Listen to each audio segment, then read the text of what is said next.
एक हरे भरे बाग में एक मोटा सा बिल्ली का बच्चा रहता था जिसका नाम टिकी था। टिकी को दो चीजों से बहुत मोहब्बत थी, एक खाना और दूसरी शरारत। एक दिन टिकी ने सोचा कि आज मैं खुद को बहुत होशियार साबित करूंगा।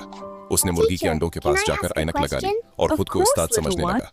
अचानक एक नन्हा खरगोश आया और बोला, उस्ताद जी, क्या आप हमें उड़ना सिखाएंगे?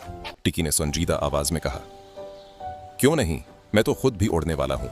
ये कहकर वो दरख्त पर चढ़ गया। नीचे बंदर तालियां बजाने लगे, कुआ सीटी बजाने लगा और गलहरी हंस हंस कर लौटपुट हो गई। टिकी ने आंखें बंद की और छलांग लगा दी, मगर अड़ने के बजाय सीधा घास पर गिरा। सब जानवर जोर जोर से हंसने लगे।